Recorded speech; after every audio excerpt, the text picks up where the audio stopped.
दोस्तों, बहुत लोग ये जानते होंगे कि सूर्य ग्रहण जिसे सोलर इक्लिप्स और चंद्र ग्रहण जिसे लूनर इक्लिप्स कहा जाता है आखिर होता क्यों है। लेकिन यह बहुत कम ही लोग जानते होंगे कि सूर्य ग्रहण के होने के एग्जैक्टली 2 सप्ताह पहले या 2 सप्ताह बाद ही चंद्र ग्रहण क्यों होता है। पिछले महीने 5 जून को विश्व के कई भागों में चंद्र ग्रहण को देखा गया था। इसके बिल्कुल 2 सप्ताह बाद ही 21 जून को एनुलर सोलर इक्लिप्स देखा गया, जिसे वलयाकार सूर्य ग्रहण भी कहते हैं। 5 जुलाई को फिर से चंद्र ग्रहण होने वाला है। ध्यान देने पर आप पाएंगे कि यह भी बिल्कुल 2 सप्ताह बाद ही है।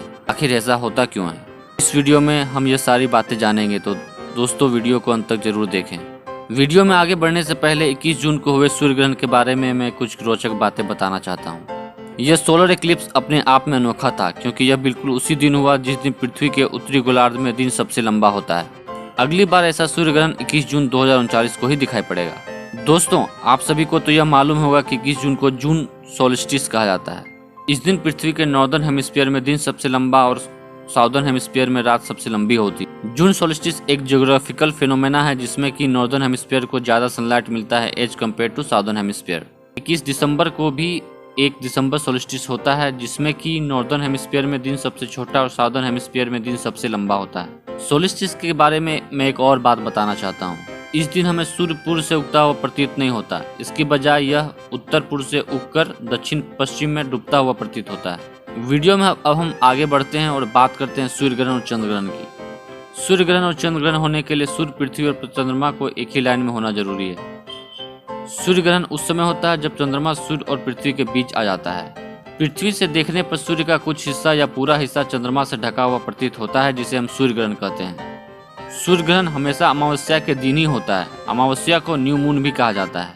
इसी प्रकार फुल मून या पूर्णिमा के दिन जब सूर्य और चंद्रमा के बीच पृथ्वी आता है और तीनों एक ही लाइन में होते हैं तो चंद्र ग्रहण लगता है। ऐसा इसलिए होता है क्योंकि पृथ्वी के बीच में होने के कारण चंद्रमा पर इसका छाया पड़ता है। क्योंकि चंद्रमा का अपना प्रकाश नहीं होता और यह सूर्य के प्रकाश से ही चमकता है, तो ऐसे में पृथ्वी के छाया के कारण जब चंद्रमा का कुछ हिस्सा या पूरा हिस्सा ढक जाता है तो यह डार्क प्रतीत होता है, जिसे हम चंद्र ग्रहण कहते हैं। पूर्ण चंद्र ग्रहण के दिन चंद्रमा कंप्लीट ब्लैक की बजाय रेडिश दिखता है, जिसे ब्लड मून भी कहा जाता है। पृथ्वी के बीच में होने के कारण सनलाइट का मैक्सिमम पार्ट स्कैटर हो जाता है, लेकिन रेड लाइट जिसका वेवलेंथ काफी अधिक होता है वह चंद्रमा तक पहुंचने में कामयाब रहता है और जिसके कारण चंद्रमा लाल दिखता है। मैंने पहले भी बताया है कि सूर्य ग्रहण या चंद्र ग्रहण होने के लिए चंद्रमा, पृथ्वी और सूर्य को एक ही लाइन में होना चाहिए। हर 6 महीने के इंटरवल पे एक ऐसा पोजीशन बनता है जब तीनों एक ही लाइन में होते हैं और वो नोड के नजदीक होते हैं। इसी समय 34 दिनों का एक सीजन आता है, जिसे एक्लिप्स सीजन कहते हैं। जितने भी ग्रहण लगते हैं वह इसी सीजन के बीच लगते हैं। सभी को यह मालूम है कि लूनर मंथ 29 दिनों का होता है, जिसमें अमावस्या और पूर्णिमा के बीच 2 सप्ताह का अंतर होता है। यानी एक एक्लिप्स सीजन लूनर मंथ से लंबा होता है। मतलब यह बिल्कुल साफ है कि एक एक्लिप्स सीजन में मिनिमम एक अमावस्या और एक पूर्णिमा तो जरूर आएगा, जिसके बीच 2 सप्ताह का अंतर होगा। यानी यदि एक्लिप्स सीजन में सूर्य ग्रहण हुआ तो 2 सप्ताह बाद चंद्र ग्रहण लगेगा। कोइंसिडेंटली यदि एक एक्लिप्स सीजन में 2 पूर्णिमा और एक अमावस्या आया तो 2 चंद्र ग्रहण के बीच एक सूर्य ग्रहण लगेगा और प्रत्येक में 2 सप्ताह का अंतर होगा।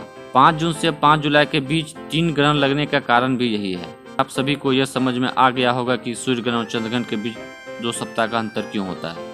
अगर आपको यह वीडियो पसंद आया तो वीडियो को लाइक करें, दोस्तों के साथ शेयर करें और हाँ दोस्तों, चैनल को सब्सक्राइब करना ना भूलें ताकि ऐसी ही जानकारी आपको समय समय पे मिलती रहे।